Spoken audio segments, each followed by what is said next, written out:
ನಮಸ್ತೆ, ನನ್ನ ಹೆಸರು ಡಾಕ್ಟರ್ ತಿಮ್ಮೇಗೌಡ ಅಂತೇಳಿ. ನಾನು ಕೃಷಿ ವಿಶ್ವವಿದ್ಯಾನಿಲಯ ಬೆಂಗಳೂರಿನಲ್ಲಿ ಕೃಷಿ ಹವಾಮಾನ ವಿಭಾಗದಲ್ಲಿ ಪ್ರಾಧ್ಯಾಪಕನಾಗಿ ಕೆಲಸ ಮಾಡ್ತಾ ಇದ್ದೀನಿ. ಈಗ ತಾನೇ PUCಯನ್ನು ಮುಗಿಸಿರ್ತಕ್ಕಂಥ ವಿದ್ಯಾರ್ಥಿ ಸ್ನೇಹಿತರೆ ಮತ್ತು ಅವರ ಪೋಷಕರು, ತಂದೆ ತಾಯಿಯವರೇ, ಬಹುಶಃ PUC ಮುಗಿದ ತಕ್ಷಣ ನನ್ನ ಮಗನನ್ನು ಏನು ಮಾಡಿಸ್ಬೇಕು ಅಂತ, ವಿದ್ಯಾಭ್ಯಾಸವನ್ನು ಏನು ಮಾಡಿಸ್ಬೇಕು ಅಂತಕ್ಕಂಥ ಒಂದು ಆಲೋಚನೆ ನಿಮಗೆಲ್ಲ ಇದ್ದೇ ಇರುತ್ತೆ ಆ್ಯಕ್ಚುಲಿ. ಆ ನಿಟ್ಟಿನಲ್ಲಿ ಬಹುಶಃ ಕೃಷಿ ಅಂತಕ್ಕಂಥದ್ದು ಒಂದು ಪ್ರಮುಖವಾದಂಥ ಉದ್ದಿಮೆ ಅಂತ ಹೇಳೋದ್ರಲ್ಲಿ ಯಾವುದೇ ಸಂಶಯ ಇಲ್ಲ. ಬಹುಶಃ ನಾವು ಏನೇ ಮಾಡಿದ್ರೂ ಕೂಡ, ಯಾವುದೇ ಜೀವಿ ಆದರೂ ಕೂಡ ಆಹಾರ ಬೇಕಾಗತ್ತೆ, ಮನುಷ್ಯನಿಗೂ ಕೂಡ ಊಟ ಬೇಕಾಗತ್ತೆ. ಊಟವನ್ನು ನಾವು ಎಲ್ಲೋ ಉತ್ಪಾದನೆ ಮಾಡ್ಲಿಕ್ಕೆ ಸಾಧ್ಯ ಆಗೋದಿಲ್ಲ. ಹಾಗಾಗಿ ಕೃಷಿ ಕ್ಷೇತ್ರ ಭವಿಷ್ಯದಲ್ಲೂ ಇಂದು ಮುಂದು ಎಂದೆಂದೂ ಕೂಡ ಒಂದು ಉನ್ನತ ಸ್ಥಿತಿನಲ್ಲಿರ್ತಕ್ಕಂಥ ಒಂದು ವಿದ್ಯಾಭ್ಯಾಸ ಅಂತ ಹೇಳ್ಬೋದು, ಅಥವಾ ಒಂದು ಉದ್ದಿಮೆ ಅಂತ ಹೇಳ್ಬೋದು. ಆ ನಿಟ್ಟಿನಲ್ಲಿ ನೀವು ಕೃಷಿ ಪದವಿಯನ್ನು ಆಯ್ಕೆ ಮಾಡಿಕೊಂಡ್ರೆ, ಕೃಷಿ ಪದವಿಯನ್ನು ಆಯ್ಕೆ ಮಾಡುವಂಥ ನಿಟ್ಟಿನಲ್ಲಿ ನೀವು ಈಗಾಗಲೇ CET ಮುಖಾಂತರ ಪರೀಕ್ಷೆಯನ್ನು ಬರೆದಿರ್ತೀರಿ. ಪರೀಕ್ಷೆಯ ಜೊತೆಗೆ ಒಂದು ಕೃಷಿಕರ ಕೋಟಕ್ಕೆ ನಮ್ಮಲ್ಲಿ ಪ್ರಾಯೋಗಿಕ ಪರೀಕ್ಷೆ ಅಂತ ಏನು ಏರ್ಪಟ್ಟಿರುತ್ತೆ, ಅದನ್ನ ಆಲ್ರೆಡಿ ಮಾಡಿ ನಮ್ಮಲ್ಲಿ ಈಗ ಆಲ್ರೆಡಿ CETಯಿಂದ ನಿಮ್ಗೆ ಆಲ್ರೆಡಿ ರ್ಯಾಂಕನ್ನು ಕೂಡ ವಿತರಣೆ ಮಾಡಲಾಗಿರುತ್ತೆ.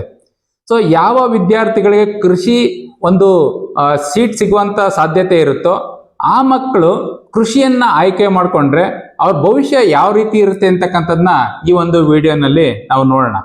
ಗೊತ್ತಿಲ್ಲ ಹೇಗೆ ಎಂಟ್ರಿ ಆಗ್ಬೇಕು BSc AG ಹಾಕೋದಕ್ಕೆ. ಈಗ ಜಸ್ಟ್ PU ಮುಗಿಸಿರ್ತಾರೆ, ಏನೋ ರ್ಯಾಂಕಿಂಗ್ ವ್ಯತ್ಯಾಸಗಳಾಗಿರುತ್ತೆ. ಯಾವ ರ್ಯಾಂಕಿಂಗ್ ತಗೊಂಡ್ರೆ ಅಂದಾಜು ಎಷ್ಟು ಸಿಗ್ಬೋದು, ನಮ್ಮ ರಾಜ್ಯದಲ್ಲಿ ಎಷ್ಟು ಕಾಲೇಜ್ಗಳಿದೆ, ಪ್ರೈವೇಟ್ ಕಾಲೇಜ್ಗಳಿದೆಯಾ, ಇದಕ್ಕೆ ಇದ್ರ ಬಗ್ಗೆ ತಿಳಿಸ್ಕೊಡೋದಾದ್ರೆ, ಏಕೆ ಎಷ್ಟೋ ಜನಕ್ಕೆ ಪೋಷಕರಿಗೂ ಕೂಡ ಇದ್ರ ಬಗ್ಗೆ ಅಷ್ಟು ಮಾಹಿತಿ ಇಲ್ಲ. ಈಗ ನಮಗೆ ಈ ಒಂದು ಪ್ರವೇಶಾತಿಯನ್ನ ನೀವು ಗಮನಿಸೋದೇ ಆದ್ರೆ, ಕೃಷಿ ವಿಶ್ವವಿದ್ಯಾನಿಲಯಗಳಲ್ಲಿ ನೀವು ಪ್ರವೇಶವನ್ನ ಪಡ್ಕೋಬೇಕಾದ್ರೆ ಮಾಡಬೇಕಾಗಿರ್ತಕ್ಕಂಥದ್ದು CETಯನ್ನ ಬರೀಲೇಬೇಕಾಗತ್ತೆ. PUC ಕೃಷಿ ಪದವಿ ಬೇಕು ಅಂತಂದ್ರೆ ನಿಮ್ಗೆ ಕೃಷಿನಲ್ಲಿ ಸಾಕಷ್ಟು ಪದವಿಗಳಿದೆ. ಪ್ರಾರಂಭಿಕವಾಗಿ ವೆಟರ್ನರಿ ಸ್ಟಾರ್ಟ್ ಆಗುತ್ತೆ ಆಕ್ಚುಲಿ, ಅದಾದ್ಮೇಲೆ ಅಗ್ರಿಕಲ್ಚರ್ ಬರುತ್ತೆ, ಅದಾದ್ಮೇಲೆ ನಿಮ್ಗೆ ಹಾರ್ಟಿಕಲ್ಚರ್ ಬರುತ್ತೆ, ಡೈರಿ ಸೈನ್ಸ್ ಬರುತ್ತೆ, ಫಿಶರಿ ಬರುತ್ತೆ, ಫುಡ್ ಸೈನ್ಸ್ ಅಂಡ್ ಟೆಕ್ನಾಲಜಿ ಅಂತಕ್ಕಂಥ ಕೋರ್ಸ್ ಬರುತ್ತೆ, ಬಯೋಟೆಕ್ನಾಲಜಿ ಅಂತ ಕೋರ್ಸ್ ಬರುತ್ತೆ, so agriculture marketing and cooperation ಅಂತ ಕೋರ್ಸ್ ಬರುತ್ತೆ. ಅದನ್ನ ಬಿಟ್ಟರೆ ನಿಮ್ಗೆ ಅದು ಫುಡ್ ಸೈನ್ಸ್ ಆಯಿತು. ಓಕೆ, ಸೊ ಈ ಥರದಲ್ಲಿ ಸಾಕಷ್ಟು ಕೃಷಿ ಇಂಜಿನಿಯರಿಂಗ್ ಅಂತಕ್ಕಂಥ ಒಂದು ಪದವಿ ಕೂಡ ನಮ್ಮಲ್ಲಿ ಇರುತ್ತೆ. ಫಾರೆಸ್ಟ್ರಿ ಇರುತ್ತೆ, ಸಿರಿಕಲ್ಚರ್ ಇರುತ್ತೆ. ಸೊ ಇಷ್ಟು ಕೋರ್ಸ್ಗಳು ಕೃಷಿ ವಿಶ್ವವಿದ್ಯಾನಿಲಯದಲ್ಲಿ ನಮಗೆ ಸಿಗ್ತಾ ಇರ್ತವೆ ಆಕ್ಚುಲಿ. ಸೊ ಕೃಷಿ ವಿಶ್ವವಿದ್ಯಾನಿಲಯಗಳಲ್ಲಿ ಬರ್ತಕ್ಕಂಥ ಕೋರ್ಸ್ಗಳಿಗೆ 50% ಸೀಟು ರೈತರ ಮಕ್ಕಳಿಗೆ ಅಥವಾ ಕೃಷಿಯನ್ನ ಅವಲಂಬಿಸಿರ್ತಕ್ಕಂಥ ಕೃಷಿ ಕಾರ್ಮಿಕರ ಮಕ್ಕಳಿಗೆ ನಿಗದಿಯಾಗಿರುತ್ತೆ, ಮೀಸಲಾತಿ ಇರುತ್ತೆ ಆಕ್ಚುಲಿ. ಸೊ ಅವರು ಯಾರ ಕೃಷಿಕರ ಕೋಟದಲ್ಲಿ ಎಲಿಜಿಬಿಲಿಟಿ ಬರ್ತಾರೆ, ಕೃಷಿಕರ ಕೋಟದಲ್ಲಿ ಎಲಿಜಿಬಿಲಿಟಿ ಬರಬೇಕಾದ್ರೆ ನಿಮ್ಗೆ ನಿಮ್ಮ ಒಂದು ಮನೆಯ ಮೂಲ ಆದಾಯ ಕೃಷಿದಾಗಿರ್ಬೇಕು. ಈಗ ಸರ್ಕಾರಿ ನೌಕರರಾಗಿದ್ರು ಕೂಡ ಸರ್ಕಾರಿ ನೌಕರಿಗೆ 9 ಲಕ್ಷ ರೂಪಾಯಿ ಸಂಬಳ ಬರ್ತಾ ಇದ್ರೆ ಕೃಷಿಯಿಂದ 9,01,000 ರೂಪಾಯಿ ಸಂಬಳ ಜಾಸ್ತಿ ಇರಬೇಕು. ಅಂದ್ರೆ ನಿಮ್ಮ ಮುಖ್ಯ ಆದಾಯ, ಪ್ರಮುಖ ಆದಾಯ ಕೃಷಿ ಕಸುಬಿನಿಂದ ಬರೋದಾದ್ರೆ ನಿಮ್ಗೆ ಆ ಒಂದು ಎಲಿಜಿಬಿಲಿಟಿ ಸಿಗುತ್ತೆ. ಆ ಎಲಿಜಿಬಿಲಿಟಿ ಸಿಕ್ಕಂತ ವಿದ್ಯಾರ್ಥಿಗಳು ಪ್ರಾಯೋಗಿಕ ಪರೀಕ್ಷೆಯನ್ನ ಬರೀಬೇಕಾಗತ್ತೆ. ಕೃಷಿ ವಿಶ್ವವಿದ್ಯಾನಿಲಯಗಳು ಪ್ರಾಯೋಗಿಕ ಪರೀಕ್ಷೆಯನ್ನ ಕಾಲ್ ಮಾಡ್ತವೆ. ಸೊ ಈಗ ಆಲ್ರೆಡಿ ಅದಾಗಿ ನಮ್ಮ CETಗೆ ಆ ಒಂದು ಮಾರ್ಕ್ಸು ಕೂಡ ಸಬ್ಮಿಟ್ ಆಗಿ ಈಗ ಆಲ್ರೆಡಿ ನಿಮ್ಗೆ ರ್ಯಾಂಕ್ ಅನ್ನ ಕೊಟ್ಟಿದ್ದಾರೆ ಆಕ್ಚುಲಿ. ಈಗ ರ್ಯಾಂಕ್ ಅಂತ ತೆಗೆದುಕೊಂಡಾಗ ನಮ್ಗೆ ಯಾವ ರ್ಯಾಂಕ್ ಇದ್ರೆ ಎಲ್ಲೆಲ್ಲಿ ಸಿಗ್ಬೋದು ಅಂತಕ್ಕಂಥದ್ದು ಆಕ್ಚುಲಿ. ಒಬ್ಬ ಸಾಮಾನ್ಯ ವಿದ್ಯಾರ್ಥಿಯನ್ನ, ಅಂದ್ರೆ ಜನರಲ್ ಮೆರಿಟ್ ಇರ್ತಕ್ಕಂಥ ವಿದ್ಯಾರ್ಥಿಯನ್ನ ತಗೊಳ್ಳೋದಾದ್ರೆ, ಸೊ ನಿಮ್ಗೆ ಕೃಷಿನಲ್ಲಿ ಬರ್ತಕ್ಕಂಥ ವೆಟರ್ನರಿ ಅಧಿಕ ಅವಕಾಶಗಳನ್ನ ಹೊಂದಿರತಕ್ಕಂಥ ಒಂದು ಡಿಗ್ರಿ ಆಗಿರುತ್ತೆ ಆಕ್ಚುಲಿ.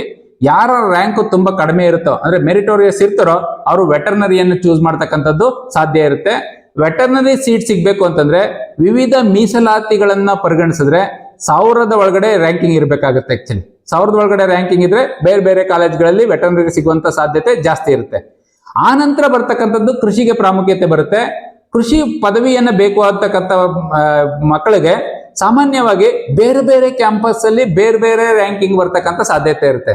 ಉದಾಹರಣೆಗೆ ಇಲ್ಲಿ ಪ್ರಮುಖವಾಗಿ ಬರ್ತಕ್ಕಂಥ ಬೆಂಗಳೂರು ಕೃಷಿ ವಿಶ್ವವಿದ್ಯಾನಿಲಯದ GKVK ಆವರಣದಲ್ಲಿ ಏನಾದರೂ ನಿಮ್ಗೆ BSc ಅಗ್ರಿಕಲ್ಚರ್ ಸೀಟ್ ಬೇಕು ಅಂತಂದ್ರೆ ನಿಮ್ಗೆ ಜನರಲ್ ಮೆರಿಟ್ ಆದ್ರೆ 1,000 ರ್ಯಾಂಕಿಂಗ್ ಒಳಗಡೆ ಇದ್ರೆ ಒಳ್ಳೇದು ನಿಮ್ಗೆ. ಅಥವಾ ಬೇರೆ ಈಗ ರಿಸರ್ವೇಶನ್ ನಲ್ಲಿ ಬಂದಾಗ ಇವನ್ ಲಾಸ್ಟ್ ಕಡಿಮೆ ಮ್ಯಾಕ್ಸಿಮಮ್ ರಿಸರ್ವೇಶನ್ ಹೋಗ್ತಕ್ಕಂಥದ್ದು ಇವನ್ ಪರಿಶಿಷ್ಟ ಪಂಗಡ ಅಥವಾ ಪರಿಶಿಷ್ಟ ಜಾತಿಯ ವಿದ್ಯಾರ್ಥಿಗಳು, ರೂರಲ್ ಕೋಟಾ ಮತ್ತೆ ಇವಿದ್ರೆ ಸಾಮಾನ್ಯವಾಗಿ 10,000 ರಿಂದ 12,000 ಅವ್ರಿಗೆ ಸಿಗ್ಬೋದು ಆಕ್ಚುಲಿ. ಬಟ್ ಸಾಮಾನ್ಯ ವಿದ್ಯಾರ್ಥಿಗಳಿಗೆ 2000 ಒಳಗಡೆ ರ್ಯಾಂಕ್ ಇದ್ರೆ ಮಾತ್ರ ನಿಮ್ಗೆ ಬೆಂಗಳೂರಿನಲ್ಲಿ ಸೀಟ್ ಸಿಗುವಂತ ಸಾಧ್ಯತೆ ಇರುತ್ತೆ. ಅದರ್ವೈಸ್ ಸೀಟ್ ಬೆಂಗಳೂರಿನಲ್ಲಿ ಸಿಗೋದಿಲ್ಲ.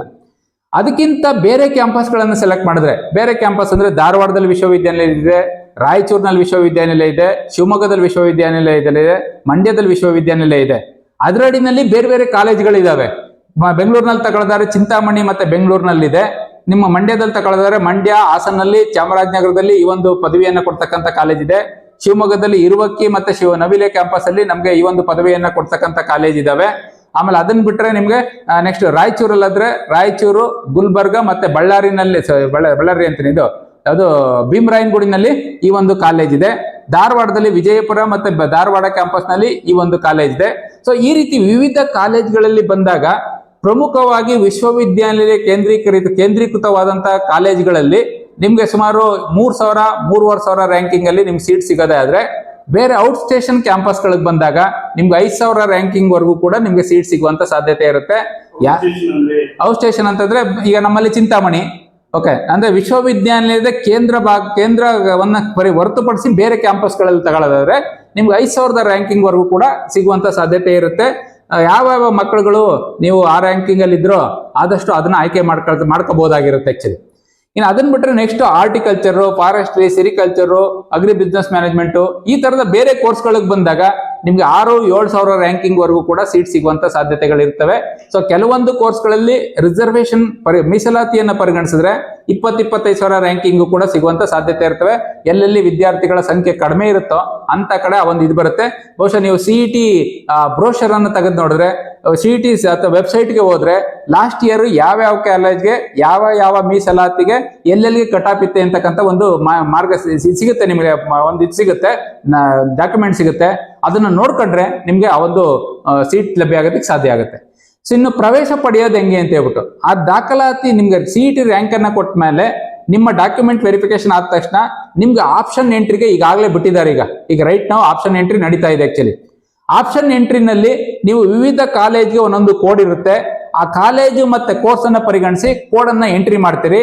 ಎಂಟ್ರಿ ಆದ್ಮೇಲೆ CET ಅವರು ಒಂದು ಮಾರ್ಕ್ ಅಲಾಟ್ಮೆಂಟ್ ಅಂತ ಮಾಡ್ತಾರೆ ಆಕ್ಚುಲಿ.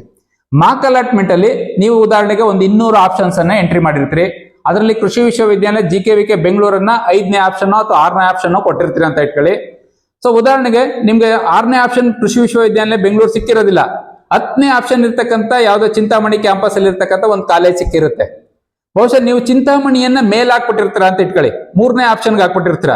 ಸೊ ಅವಾಗ 3ನೇ ಆಪ್ಷನ್ 5ನೇ ಆಪ್ಷನ್ ಬೆಂಗಳೂರು ಇತ್ತು ಅಂತಂದ್ರೆ ನಿಮ್ಗೆ 3ನೇದು ಮಾರ್ಕ್ ಅಲಾಟ್ಮೆಂಟ್ ಅಲ್ಲಿ ಅಲರ್ಟ್ ಆಗಿರುತ್ತೆ. ಆವಾಗ ನಿಮ್ಗೆ ಅದನ್ನ ಬದಲಾಯಿಸೋದಕ್ಕೆ ರ್ಯಾಂಕಿಂಗ್ ಅಲಾಟ್ಮೆಂಟ್ ಕಟ್ ಆಫ್ ಅನ್ನ ನೋಡ್ಕೊಂಡು ಮತ್ತೆ ರ್ಯಾಂಕಿಂಗ್ ರೀಅಲೈನ್ ಮಾಡೋದಕ್ಕೆ ಅವಕಾಶವನ್ನ ಕೊಡ್ತಾರೆ. ಸುಮಾರು 1 ದಿವಸ ಅಥವಾ 2 ದಿವಸ ಅವಕಾಶ ಕೊಡ್ತಾರೆ. ಆ ಟೈಮ್ನಲ್ಲಿ ನೀವು ಆಪ್ಷನ್ ಅನ್ನ ಎಂಟ್ರಿ ಮಾಡಿದ್ರೆ ಆ ನಂತರ ಫಸ್ಟ್ ರೌಂಡ್ ನಿಮ್ಗೆ ಅಲಾಟ್ಮೆಂಟ್ ಆಗುತ್ತೆ. ಫಸ್ಟ್ ರೌಂಡ್ ಅಲ್ಲಿ ಸೀಟ್ ಸಿಕ್ತು ಅಂತಂದ್ರೆ ಐದರ್ ನೀವು ಅಡ್ಮಿಷನ್ ಆಗ್ಬಿಡ್ಬೋದು ಅದಕ್ಕೆ, ಅಥವಾ ವೇಟಿಂಗ್ ಇಟ್ಕೊಂಡು ನೆಕ್ಸ್ಟ್ ಇನ್ನೂ ಇಂಪ್ರೂವ್ಮೆಂಟ್ಗೆ ನೀವು ಇಟ್ಕೋಬಹುದು ಆಕ್ಚುಲಿ.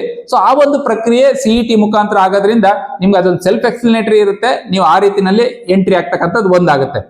ಆಮೇಲೆ ನೀವು CETಗೆ ಫೀಸ್ ಅನ್ನ ಅಲ್ಲೇ ಪೇ ಮಾಡಿರ್ತೀರಿ, ಓಕೆ. ಅಥವಾ ನೀವು ಇಲ್ಲಿ ಬಂದ ತಕ್ಷಣ ನೀವು ಪೇ ಮಾಡಿ ಹಾಸ್ಟೆಲ್ ಅಡ್ಮಿಷನ್ ಮಾಡೋದಕ್ಕೆ ಎಲ್ಲಾ ವ್ಯವಸ್ಥೆಯನ್ನ ವಿಶ್ವವಿದ್ಯಾನಿಲಯಗಳು ಮಾಡ್ಕೊಂಡಿರ್ತವೆ. ನಿಮ್ಮ ಬಂದ ತಕ್ಷಣ ನಿಮ್ಮನ್ನ ಸ್ವಾಗತಿಸುವಂತ ಒಂದು ಕಾರ್ಯ ಉತ್ತಮವಾಗಿ ಆಗುತ್ತೆ. ಸೊ ಬಂದ ಮೇಲೆ ನಿಮ್ಗೆ ಬೇಕಾದಂತ ಮಾಹಿತಿಯನ್ನ ಇಲ್ಲಿ ವಿಶ್ವವಿದ್ಯಾನಿಲಯ ಇರ್ತಕ್ಕಂಥ ಪ್ರಾಧ್ಯಾಪಕರು ಇರ್ಬೋದು ಅಥವಾ ವಿಜ್ಞಾನಿಗಳಿರ್ಬೋದು ಅಥವಾ ನಿಮ್ಮ ಹಿರಿಯ ವಿದ್ಯಾರ್ಥಿಗಳು ಕೂಡ ನಿಮ್ಗೆ ಮಾರ್ಗದರ್ಶನವನ್ನ ಮಾಡ್ಕೊಡ್ತಾರೆ, ತೊಂದರೆ ಆಗೋದಿಲ್ಲ. ಸರ್, ಈಗ ನೀವು ಹೇಳಿದ್ರಿ ಪ್ರೊಸೆಸ್ ಹೇಗೆ ಆಗುತ್ತೆ ಅಂತ. ಇದ್ರಲ್ಲಿ ಮೇನ್ ಪ್ರಮುಖವಾಗಿ ಒಂದು 3 ಡೌಟ್ಸ್ ಇದೆ. ಅದರಲ್ಲಿ ಒಂದು, ಈ BSc AGಗೆ ಎಷ್ಟು ಖರ್ಚಾಗುತ್ತೆ? ಈ ಓವರ್ ಆಲ್ ಗವರ್ಮೆಂಟ್ ಸೀಟ್ ಸಿಕ್ಕರೆ ಆದ್ರೆ ಎಷ್ಟು ಖರ್ಚಾಗುತ್ತೆ? ಆಮೇಲೆ ಇದರಲ್ಲಿ ನೀವು ಟೈಪ್ಸ್ ಆಫ್ ಹೇಳಿದ್ರಿ, ಬೇರೆ ಬೇರೆ ಡಿಪಾರ್ಟ್ಮೆಂಟ್ಸ್ ಎಲ್ಲ ಇದೆ, ಅದು ಎಲ್ಲದಕ್ಕೂ ಸೇಮ್ ಚಾರ್ಜಸ್ ಇದೆಯಾ? ಖಂಡಿತ. ಈಗ PUC ಮುಗಿದ ತಕ್ಷಣ ನೀವು BSc Agri ಎಂಟ್ರಿ ಆದಾಗ ಬಹುಶಃ ನನಗೆ ಎಕ್ಸಾಕ್ಟ್ ಫೀಸು ಫ್ರಾಂಕ್ಲಿ ನನಗೆ ನೋಡಿಲ್ಲ ನನ್ನ ಬ್ರೋಷರ್ನ, ಓಕೆ, ಅರೌಂಡ್ ಒಂದು 50,000 to 60,000 ರೂಪಾಯಿ ಒಂದು ಸೆಮಿಸ್ಟರ್ಗೆ ಇರುತ್ತೆ ಆಕ್ಚುಲಿ. ಸೊ ಇದು ಗೌರ್ಮೆಂಟ್ ಫೀಸು ಪಕ್ಕ ಇರುತ್ತೆ. ಬೇರೆ ಯಾವುದೇ ಡಿಗ್ರಿಗೆ ಹೋಲಿಸಿದ್ರು ಕೂಡ ನಮ್ಮ ಡಿಗ್ರಿಗೆ ಇರ್ತಕ್ಕಂಥ ಫೀಸು ಕಡಿಮೆನೆ. ಇಂಜಿನಿಯರಿಂಗು ಅಥವಾ ಮೆಡಿಕಲ್ಲು ಅಥವಾ ಇವಕ್ಕೆಲ್ಲ ಹೋಲಿಸಿದ್ರು ಕೂಡ ನಮ್ಮ ಫೀಸು ಕಡಿಮೆ ಇರುತ್ತೆ. ಇದ್ರ ಜೊತೆಗೆ ನೀವು ಹಾಸ್ಟೆಲ್ ಅನ್ನ ಸೇರು ಬಯಸುವಂತ ವಿದ್ಯಾರ್ಥಿಗಳಾದ್ರೆ ಹಾಸ್ಟೆಲ್ ಅಲ್ಲಿ ಒಂದು ಕಾಷನ್ ಮನಿ ಡೆಪಾಸಿಟ್ ಇರುತ್ತೆ. ಡೆಪಾಸಿಟ್ ಅನ್ನ ನೀವು ಹೋಗುವಂತ ಟೈಮ್ ನಲ್ಲಿ ವಾಪಸ್ ಕೊಡ್ತಾರೆ. ಅದನ್ನ ಬಿಟ್ಟು ಮಂತ್ಲಿ ಮೆಸ್ ಬಿಲ್ ಅಂತ ತೆಗೆದುಕೊಂಡಾಗ ಮಂತ್ಲಿ ನೀವು ಮೆಸ್ ಬಿಲ್ ಅನ್ನ ಕಟ್ಟಬೇಕಾಗತ್ತೆ. ಮಂತ್ಲಿ ಮೆಸ್ ಬಿಲ್ ನಿಮ್ಗೆ ಸರಾಸರಿ ವಿದ್ಯಾರ್ಥಿಗಳೇ ಆ ಒಂದು ಮೆಸ್ ಅನ್ನ ರನ್ ಮಾಡ್ತಾರೆ. ಬಂದಂತ ಖರ್ಚನ್ನ ಒಟ್ಟು ಖರ್ಚನ್ನ ಡಿವೈಡ್ ಮಾಡ್ಕೋತಾರೆ. ಎಲ್ಲಾ ಸೇರಿ ಒಂದು 7,000 ರಿಂದ 8,000 ರೂಪಾಯಿ ತಿಂಗಳಿಗೆ ಮೆಸ್ ಬಿಲ್ ಬರ್ತಕ್ಕಂಥ ಸಾಧ್ಯತೆ ನಮ್ಮಲ್ಲಿ ಇರುತ್ತೆ. ಬಹುಶಃ ಯಾವುದೇ ಇಂಜಿನಿಯರಿಂಗ್ ಕಾಲೇಜ್ಗೆ ಹೋದ್ರು ಕೂಡ ನಿಮ್ಗೆ ಎಲ್ಲಾ ಇಂಜಿನಿಯರಿಂಗ್ ಕಾಲೇಜ್ಗಿಂತ ಫೀಸ್ ನಮ್ದೇನೆ ಕಡಿಮೆ ಇರತಕ್ಕಂಥದ್ದು. ಸೊ ಆ ನಿಟ್ಟಿನಲ್ಲಿ ಫೀಸ್ ನ ಹೆಚ್ಚಿನ ಮಾಹಿತಿಗೆ ದಯಮಾಡಿ ನೀವು ಆ ಬ್ರೋಷರ್ ಅನ್ನ ನೋಡಿ, ಯಾಕಂದ್ರೆ ನಾನು ಆ ಪಾರ್ಟ್ ಅಲ್ಲಿ ಇನ್ವಾಲ್ವ್ ಆಗಿಲ್ಲ, ಹಾಗಾಗಿ ನನ್ಗೆ ಆ ಮಾಹಿತಿ ಗೊತ್ತಿಲ್ಲ. ಸರ್, ಈ ಬೇರೆ ಬೇರೆ ಡಿಪಾರ್ಟ್ಮೆಂಟ್ ಓಕೆ, ಎಲ್ಲದಕ್ಕೂ ಒಂದೇ. ಓಕೆ, BSc AG ಅಗ್ರಿಕಲ್ಚರ್ ಯೂನಿವರ್ಸಿಟಿಲಿ ಯಾವುದಕ್ಕೆ ಸೇರಿದ್ರೆ ಒಟ್ಟು ಒಂದೇ ಫೀಸ್ ಆಕ್ಚುಲಿ. ಸೊ ಆ ಫೀಸ್ ಎಲ್ಲ ಇದಕ್ಕೂ ಆಗುತ್ತೆ, ಸಪರೇಟ್ ಫೀಸ್ ಏನು ಇರೋದಿಲ್ಲ. ಸೊ ಹಾಗಾಗಿ ಓಕೆ, ಎಲ್ಲಾ ವಿಶ್ವವಿದ್ಯಾನಿಲಯಗಳು ಕೂಡ ಇದೇ ತರದ ಒಂದು ಮಾನದಂಡ ಅಥವಾ ಇದೇ ತರದ ಒಂದು ಪ್ರಕ್ರಿಯೆ ನಡೆಯುತ್ತೆ. ಸರ್, ಇನ್ನೊಂದು ಪ್ರಮುಖ ಮೇನ್ ಈ ಪ್ರೈವೇಟ್ ಕಾಲೇಜ್ ಇದೆಯಾ BSc ಇದರಲ್ಲಿ? ಯಾಕಂದ್ರೆ ನಾವು ಬರೀ ಗೌರ್ಮೆಂಟ್ ಇರೋದನ್ನ ನಾವು ಕೇಳ್ಪಟ್ಟಿದ್ವಿ, ಪ್ರೈವೇಟ್ ಕೂಡ ಇದೆಯಾ? ಓಕೆ, ಕರ್ನಾಟಕ ರಾಜ್ಯದಲ್ಲಿ ಕಳೆದ ಒಂದು 2 ವರ್ಷಗಳಿಂದ ನಾವು ಪ್ರೈವೇಟ್ ಕಾಲೇಜ್ಗೂ ಕೂಡ ಸರ್ಕಾರ ಅನುಮತಿಯನ್ನ ನೀಡಿದೆ. ಅದರಲ್ಲಿ ಕೆಲವೊಂದು ಕಾಲೇಜ್ಗಳಿಗೆ ಈಗ ಆಲ್ರೆಡಿ ಸರ್ಕಾರದಿಂದ ಅನುಮೋದನೆ ಕೂಡ ದೊರಕಿದೆ. ಆಕ್ಚುಲಿ ನಮ್ಮಲ್ಲಿ ಅಕ್ರಿಡೇಷನ್ ಅಂತ ಹೇಳ್ತೀವಿ ಆಕ್ಚುಲಿ. ಸೊ ಅಕ್ರಿಡೇಷನ್ ICAR ಇಂದ ಅಕ್ರಿಡೇಷನ್ ಆಗಿರ್ತಕ್ಕಂಥ ಕಾಲೇಜ್ಗೆ ಮಾತ್ರ ಕೊಡ್ತಕ್ಕಂಥ ಕೃಷಿ ಪದವಿಯನ್ನ ಕೃಷಿ ಇಲಾಖೆಯ ಉದ್ಯೋಗದಲ್ಲಿ ಪರಿಗಣಿಸ್ತಾರೆ. ಆಕ್ಚುಲಿ ನೀವು ಪ್ರೈವೇಟ್ ಕಾಲೇಜಲ್ಲಿ ಅಕ್ರಿಡೇಷನ್ ಆಗದೆ ಇರ್ತಕ್ಕಂಥ ಕಾಲೇಜಲ್ಲಿ ಡಿಗ್ರಿಯನ್ನ ಮಾಡ್ಕೊ ಬಂದ್ರೆ ನಿಮ್ಗೆ ಗೌರ್ಮೆಂಟ್ ಕೆಲ್ಸಕ್ಕೆ ಬಂದಾಗ, ಕೃಷಿ ಇಲಾಖೆಯ ಕೆಲ್ಸಕ್ಕೆ ಬಂದಾಗ ಅದನ್ನ ಪರಿಗಣಿಸುವಂತ ಸಾಧ್ಯತೆ ಇರೋದಿಲ್ಲ. ಅದೇ ಅಕ್ರಿಡೇಷನ್ ಕಾಲೇಜ್ ಅಂತ ಬರ್ತವೆ. ಅಕ್ರಿಡೇಷನ್ ಕಾಲೇಜಸ್ ಅಂದ್ರೆ ಯಾವ್ದಾದ್ರು ಒಂದು ಯೂನಿವರ್ಸಿಟಿ ಜೊತೆಗೆ ಅವು ಆಲ್ರೆಡಿ ಅಫಿಲಿಯೇಟ್ ಆಗಿರ್ತವೆ, ಕೃಷಿ ವಿಶ್ವವಿದ್ಯಾನಿಲಯದ ಜೊತೆಗೆ ಅಫಿಲಿಯೇಟ್ ಆಗಿರ್ತವೆ. ಉದಾಹರಣೆಗೆ ಬೆಂಗಳೂರು ಕೃಷಿ ವಿಶ್ವವಿದ್ಯಾನಿಲಯಕ್ಕೆ 2 ಕಾಲೇಜ್ಗಳು ಅಫಿಲಿಯೇಟ್ ಆಗಿದ್ದಾವೆ. ಒಂದು ಮಾಯಸಂದ್ರದಲ್ಲಿರ್ತಕ್ಕಂಥ, ತುಮಕೂರಿನ ಮಾಯಸಂದ್ರದಲ್ಲಿರ್ತಕ್ಕಂಥ ಆದಿಚುಂಚನಗಿರಿ ಇನ್ಸ್ಟಿಟ್ಯೂಟ್ ಆಫ್ ಅಗ್ರಿಕಲ್ಚರ್ ಸೈನ್ಸಸ್ ಒಂದು, ಓಕೆ, ಅವ್ರದ್ದು ಮೆಡಿಕಲ್ ಕಾಲೇಜು ಕೂಡ ಇದೆ. ಅಲ್ಲೊಂದು ಕೃಷಿ ಕಾಲೇಜ್ ಇದೆ. ಮತ್ತೆ ಕನಕಪುರದ ರೂರಲ್ ಕಾಲೇಜು ಕೂಡ ಬೆಂಗಳೂರು ಕೃಷಿ ವಿಶ್ವವಿದ್ಯಾನಿಲಯಕ್ಕೆ ಅಫಿಲಿಯೇಷನ್ ಆಗಿದೆ. ಸೊ ಈ ಒಂದು ಅಫಿಲಿಯೇಟ್ ಆಗಿರ್ತಕ್ಕಂಥ ಕಾಲೇಜ್ಗಳಲ್ಲಿ ಬರ್ತಕ್ಕಂಥ ವಿದ್ಯಾರ್ಥಿಗಳಿಗೆ ಆ ರೆಸ್ಪೆಕ್ಟಿವ್ ವಿಶ್ವವಿದ್ಯಾನಿಲಯಗಳೇ ಡಿಗ್ರಿಯನ್ನ ಕೊಡ್ತಕ್ಕಂಥದ್ದು. ಈಗ ನಮ್ಮ ಮಾಯಸಂದ್ರಲ್ಲಿ ಮಾಡಿದ್ರು ಕೂಡ ಅಥವಾ ಕನಕಪುರದಲ್ಲಿ ಮಾಡ್ಕೊ ಬಂದ್ರು ಕೂಡ ಡಿಗ್ರಿ ನಮ್ಮ ಯೂನಿವರ್ಸಿಟಿಯಿಂದಾನೇ ನಾವು ಕೊಡ್ತಕ್ಕಂಥದ್ದು. ಹಾಗಾಗಿ ಆ ತರದ ಒಂದು ಪ್ರೈವೇಟ್ ಕಾಲೇಜಲ್ಲೂ ಕೂಡ ನಾವು ಮಾಡಬಹುದು. ಆ ತರದ ಪ್ರೈವೇಟ್ ಕಾಲೇಜ್ನಲ್ಲಿ ನಿಮ್ಗೆ ಫೀಸ್ ನ ಜೊತೆಗೆ ಒಂದಷ್ಟು ಡೊನೇಷನ್ ತಗೋತಾರೆ. ಆಕ್ಚುಲಿ ಡೊನೇಷನ್ ಅಂತಕ್ಕಂಥದ್ದು ಅದು ವ್ಯಕ್ತಿಗತವಾಗಿ ಭಿನ್ನವಾಗುತ್ತೆ, ಒಂದು ಕಾಲೇಜ್ ವಾರು ಭಿನ್ನ ಆಗುತ್ತೆ. ಕೆಲವೊಂದು ಕಾಲೇಜು ವರ್ಷಕ್ಕೆ 2 ಲಕ್ಷ ತಗೊಳ್ಳೋದಾರೆ, ಕೆಲವೊಂದು ಕಾಲೇಜು 3 ಲಕ್ಷ, 4 ಲಕ್ಷ, 5 ಲಕ್ಷ ತಗೊಳ್ಳುವಂತ ಕಾಲೇಜಸ್ ಕೂಡ ಇದಾವೆ. ಅದನ್ನ ಆ ಒಂದು ಪ್ರೆಸ್ಪೆಕ್ಟಿವ್ ಕಾಲೇಜಲ್ಲಿ ವಿಚಾರಣೆ ಮಾಡಿದಾಗ ನಿಮ್ಗೆ ಅವ್ರ ಫೀಸ್ ಸ್ಟ್ರಕ್ಚರ್ ಏನು ಅಂತಕ್ಕಂಥದ್ದು ಗೊತ್ತಾಗುತ್ತೆ. ಸರ್, ಇನ್ನೊಂದು ಪ್ರಮುಖವಾಗಿ ನೀವಾಗಲೇ ಎಂಟ್ರಿ ಆಗ್ಬೇಕಾದ್ರೆ ಹೇಳಿದ್ರಿ, ಸ್ಟಾರ್ಟಿಂಗ್ ಹೇಳಿದ್ರಿ ಇದನ್ನ, ಅಂದ್ರೆ BSc ಯಾರು AG ತಗೋತೀವಿ ಅಂತಿರಲ್ಲ ಅವ್ರಿಗೆ ಅಂದ್ರೆ 50% ರೈತರ ಮಕ್ಕಳಿಗೆ ಇರುತ್ತೆ, ಅದು ಬರ್ತಾ ಅಂತ. ಇದನ್ನ ಸ್ವಲ್ಪ ಎಲಾಬ್ರೇಟ್ ಆಗಿ ಹೇಳ್ಬೋದಾ? ಎಷ್ಟು ಜನಕ್ಕೆ ಗೊಂದಲ ಇದೆ ಅಂದ್ರೆ, ಈಗ ಇಲ್ಲಿ ನಗರ ಪ್ರದೇಶದಲ್ಲಿ ಇದ್ದವ್ರು BSc ಹಂಗಿದ್ರೆ AG ತಗೊಳಕ್ಕೆ ಆಗೋದಿಲ್ವಾ, ಅಂದ್ರೆ ಪಾಣಿ ಬೇಕು, ಈ ತರದ್ದೆಲ್ಲ ಹೇಳ್ತಿರ್ತಾರೆ. ಓಕೆ, ಕೃಷಿ ಪದವಿಗಳಿಗೆ 50% ಸೀಟನ್ನ ರೈತಾಪಿ ವರ್ಗಕ್ಕೆ ಮೀಸಲಾಗಿಟ್ಟಿದ್ದಾರೆ. ಸರ್ಕಾರ ಮಾಡಿರ್ತಕ್ಕಂಥ ಒಂದು ರೂಲ್ಸ್ ಇದೆ ಆಕ್ಚುಲಿ. ಸೊ 50% ಸೀಟ್ಗೆ ಎಲಿಜಿಬಿಲಿಟಿ ಯಾವ ರೀತಿ ಅಂತಂದ್ರೆ, ಈಗ ನನ್ನ ಒಂದು ಕುಟುಂಬದ ಒಂದು ಮೂಲ ಆದಾಯ ಇರುತ್ತೆ. ನನಗೆ ಒಂದೇ ಸೋರ್ಸಲ್ ಆದಾಯ ಇರ್ಬೋದು ಅಥವಾ 2 ಅಥವಾ ಹೆಚ್ಚು ಸೋರ್ಸಲ್ ಆದಾಯ ಇರ್ಬೋದು. ಉದಾಹರಣೆಗೆ ಒಬ್ಬ ಕೃಷಿಯನ್ನೇ ಮಾಡ್ತಕ್ಕಂಥ ರೈತನಾದ್ರೆ, ಬೇರೆ ಉದ್ದಿಮೆ ಅವ್ನಿಗೆ ಯಾವುದು ಇಲ್ಲ, ಅವ್ರ ಮನೇಲಿ ತಂದೆ ತಾಯಿ ಗೌರ್ಮೆಂಟ್ ಕೆಲಸ ಅಥವಾ ಪ್ರೈವೇಟ್ ಕೆಲಸದಲ್ಲಿ ಇಲ್ಲ ಅಂತಂದ್ರೆ ಕೃಷಿ ಒಂದೇ ಅವನ ಆದಾಯದ ಮೂಲ ಆಗಿರುತ್ತೆ. ಸೊ ಅಂತ ಮಕ್ಕಳಿಗೆ ಆದಾಯ ಎಷ್ಟಿದ್ರೂ ಕೂಡ ಕೃಷಿಕರ ಕೋಟೆಗೆ ಎಲಿಜಿಬಿಲಿಟಿ ಬಂದ್ಬಿಡುತ್ತೆ. ಈಗ ಉದಾಹರಣೆ ಕೆಲವರು ಸರ್ಕಾರಿ ಕೆಲಸದಲ್ಲಿ ಇರ್ತಾರೆ, ಯಾರೋ ಒಂದು ಗುಮ್ಮಸ್ತನ ಕೆಲಸದಲ್ಲಿ ಇರ್ತಾರೆ ಅಂತ ಇಟ್ಕೊಳ್ಳಿ, ಒಬ್ರು ಮೆಸೆಂಜರ್ ಅಥವಾ ಗುಮ್ಮಸ್ತರ ಕೆಲಸದಲ್ಲಿ ಅಥವಾ ಅಸಿಸ್ಟೆಂಟ್ ಕೆಲಸದಲ್ಲಿ ಇರ್ತಾರೆ ಅಂತ ಇಟ್ಕೊಳ್ಳಿ. ಓಕೆ, ಸೊ ಇಲ್ಲಿ ಗೌರ್ಮೆಂಟ್ ಅಲ್ಲಿ ಗುಮ್ಮಸ್ತರ ಕೆಲಸ ಇದೆ ಅಂತಂದ್ರೆ ಅವ್ರಿಗೆ ತಿಂಗಳಿಗೆ ಒಂದು 30,000 ರಿಂದ 40,000 ರೂಪಾಯಿ ಸಂಬಳ ತಗೋತಾ ಇದ್ದಾರೆ ಅಂತಂದ್ರೆ, ಸೊ ವರ್ಷಕ್ಕೆ ನಿಮ್ಗೆ ಒಂದು 3.5 ಲಕ್ಷ 4 ಲಕ್ಷ ರೂಪಾಯಿ ಅವ್ರ ಆದಾಯ ಇರುತ್ತೆ. ಆಕ್ಚುಲಿ ಅಂದ್ರೆ ನೌಕರಿಯಿಂದ ಬರ್ತಕ್ಕಂಥದ್ದು 3.5 ರಿಂದ 4 ಲಕ್ಷ ರೂಪಾಯಿ ಆದಾಯ ಇರುತ್ತೆ. ಅವ್ರಿಗೆ ಕೃಷಿನಲ್ಲೂ ಕೂಡ ಆದಾಯ ಬರ್ತಾರೆ. ಈ ಗುಮ್ಮಸ್ತ ಈ ಕೆಲಸವನ್ನ ಮಾಡೋದ್ರ ಜೊತೆಗೆ ಕೃಷಿಯನ್ನು ಕೂಡ ಮಾತಾಡ್ತಾರೆ ಅಂತ ತಗೊಳ್ತಾರೆ. ಕೃಷಿಯ ಆದಾಯ ಈ ಬೇರೆ ಉದ್ದಿಮೆಯಿಂದ ಬರ್ತಕ್ಕಂಥ ಆದಾಯಕ್ಕಿಂತ ₹1 ಜಾಸ್ತಿ ಇರಬೇಕು. ₹1 ಜಾಸ್ತಿ ಇದ್ರೂ ಕೂಡ ಅವ್ರಿಗೆ ಎಲಿಜಿಬಿಲಿಟಿ ಬರುತ್ತೆ. ಅಂದ್ರೆ ಇವರ ಕೃಷಿ ಅದರಲ್ಲಿ ಉದ್ಯೋಗದಿಂದ 3.5 ಲಕ್ಷ ರೂಪಾಯಿ ಆದಾಯ ತಗೋತಾ ಇದಾರೆ ಅಂತಂದ್ರೆ 3.5 ಲಕ್ಷದ ₹1 ಆದಾಯ ಇದ್ರೆ ಅಂತ ಮಕ್ಕಳುಗಳು ಕೃಷಿಕರ ಕೋಟೆಗೆ ಎಲಿಜಿಬಿಲಿಟಿ ಇರ್ತಾರೆ. ಸೊ ಅವರು ಒಂದು ಅಫಿಡವಿಟ್ ಅನ್ನು ಹಾಕ್ಬೇಕಾಗತ್ತೆ. ಇಲ್ಲ, ಈಗ ಆಲ್ರೆಡಿ ಆಗೋಗಿದೆ. ರ್ಯಾಂಕಿಂಗ್ ಬರಕ್ ಮೊದಲು ಅದೆಲ್ಲ ಆ ಪ್ರಕ್ರಿಯೆ ಎಲ್ಲ ಮುಗಿದಿದೆ ಈಗ ಆಲ್ರೆಡಿ. ಓಕೆ, ಮುಗಿದೋಗಿದೆ. ಇನ್ನೇನಿದ್ರು ಸೀಟ್ ಅಲಾಟ್ಮೆಂಟ್ ಅಷ್ಟೇ ಇವತ್ತಿನ ವಸ್ತುಸ್ಥಿತಿಯಲ್ಲಿ ಉಳಿದಿರೋದು. ಮುಂದಿನ ವರ್ಷಕ್ಕೆ ಯಾರು ಅದನ್ನ ಮಾಡೋದಾದ್ರೆ ಓಕೆ, ಈ ಒಂದು ಮಾಹಿತಿ ಬೇಕಾಗುತ್ತೆ ಅಷ್ಟೇ. ಸೊ ಆವಾಗ ಏನ್ ಬೇಕಾಗತ್ತೆ ಅಂತಂದ್ರೆ ನೀವು 2 ಅಥವಾ ಹೆಚ್ಚು ಕಸುಬಿನಿಂದ ಒಂದು ಉದ್ದಿಮೆಯಿಂದ ನೀವು ಆದಾಯವನ್ನ, ನಿಮ್ಮ ಕುಟುಂಬದ ಆದಾಯ ಇದ್ರೆ ನಿಮ್ಗೆ ಒಂದು ಅಫಿಡವಿಟ್ ಬಿ ಅಂತ ಬರುತ್ತೆ, CET ಬ್ರೋಷರ್ ಎಲ್ಲ ಇರುತ್ತೆ ಅದು ಆಕ್ಚುಲಿ. ಆ ಅಫಿಡವಿಟ್ ಬಿ ನಲ್ಲಿ ನನಗೆ ಇಂತಿಂತ ಕಸುಬಿನಿಂದ ಇಷ್ಟಿಷ್ಟು ಆದಾಯ ಬರ್ತಾ ಇದೆ ಅಂತಕ್ಕಂಥ ಒಂದು ಅಫಿಡವಿಟ್ ಅನ್ನ ನೀವು ಮಾಡಿಸ್ಬೇಕು. ಅದ್ರ ಜೊತೆಗೆ ತಹಸೀಲ್ದಾರ್ ಕಡೆಯಿಂದ ನಿಮ್ಮ ಕುಟುಂಬದ ಆದಾಯದ ಒಂದು ಆದಾಯ ಪ್ರಮಾಣ ಪತ್ರವನ್ನ ಸಲ್ಲಿಸಬೇಕಾಗತ್ತೆ. ಅವೆರಡನ್ನು ನೋಡ್ಕೊಂಡು ನಿಮ್ಮ ಹೆಚ್ಚಿನ ಆದಾಯ ಕೃಷಿಯಿಂದ ಬರ್ತಾ ಇದ್ರೆ ನಿಮ್ಗೆ ನೇರವಾಗಿ ಸೀಟ್ಗೆ, ಆ ಒಂದು ಸೀಟ್ಗೆ ಎಲಿಜಿಬಿಲಿಟಿಯನ್ನ ಕೊಡ್ಲಾಗತ್ತೆ. ಇನ್ನು 3ನೇದು, ನಮ್ಗೆ ಜಮೀನೇ ಇಲ್ಲ, ಕೃಷಿ ಕಾರ್ಮಿಕರಾಗಿ ಕೆಲಸ ಮಾಡ್ಕೊಂಡಿದೀವಿ ನಾವು, ಅಂತವ್ರ ಮಕ್ಕಳು ಕೂಡ ಕೃಷಿಕರ ಕೋಟದಲ್ಲಿ ಎಲಿಜಿಬಿಲಿಟಿ ಇರುತ್ತೆ. ಅವ್ರಿಗೆ ಬೇರೆ ಆದಾಯ, ಕಾರ್ಮಿಕರ ಉದ್ದಿಮೆಯಿಂದ ಬರ್ತಕ್ಕಂಥ ಆದಾಯ ಹೆಚ್ಚಾಗಿದ್ರೆ, ಅದೇ ಹೆಚ್ಚಾಗಿದ್ರೆ ಸೊ ಅವ್ರಿಗೂ ಕೂಡ ನಾವೊಂದು ಈ ಒಂದು ಎಲಿಜಿಬಿಲಿಟಿಯನ್ನ ನೀಡಲಾಗತ್ತೆ. ಒಟ್ಟಾರೆಯಾಗಿ ಈಗ ಕೌನ್ಸಿಲಿಂಗ್ ರೆಡಿ ಆಗ್ತಾ ಇರುವಂತ ವಿದ್ಯಾರ್ಥಿಗಳಿಗೆ ತಾವು ಏನ್ ಹೇಳಿ ಬಯಸ್ತೀರಾ? ಸೊ ಈಗ ಆಲ್ರೆಡಿ ನಮ್ಗೆ ಆಪ್ಷನ್ ಎಂಟ್ರಿ ಅಂತಕ್ಕಂಥ ಒಂದು ಇದನ್ನ ಬಿಟ್ಟಿರೋದ್ರಿಂದ, CET ಇಂದ ಈಗ ಆಲ್ರೆಡಿ ರ್ಯಾಂಕಿಂಗ್ ಅನ್ನ ಕೊಟ್ಟು ಆಪ್ಷನ್ ಎಂಟ್ರಿಯನ್ನ ಬಿಟ್ಟಿರೋದ್ರಿಂದ, ಆಪ್ಷನ್ ಎಂಟ್ರಿ ಮಾಡುವಂತ ಸಂದರ್ಭದಲ್ಲಿ ಯಾವ ಕಾಲೇಜು, ಯಾವ ಕೋರ್ಸು, ಅದಕ್ಕೆ ತಕ್ಕವಾದ ಕೋಡ್ ಅನ್ನ ಮೊದಲು ದಯಮಾಡಿ ವಿದ್ಯಾರ್ಥಿಗಳು ನೋಟ್ ಮಾಡ್ಕೋಬೇಕು. ಆಕ್ಚುಲಿ ಆ ನೋಟ್ ಮಾಡ್ಕೊಂಡು ನಿಮ್ಮ ಪ್ರಿಫರೆನ್ಸ್ಗೆ ಅನುಗುಣವಾಗಿ, ಕೆಲವ್ರಿಗೆ ನಾನು ಬೆಂಗಳೂರು ಕೃಷಿ ವಿಶ್ವವಿದ್ಯಾಲಯ GKVK ಟಾಪ್ ಅಂತ ಹೇಳ್ದೆ ಅಂತ ಇಟ್ಕೊಳ್ತಾರೆ.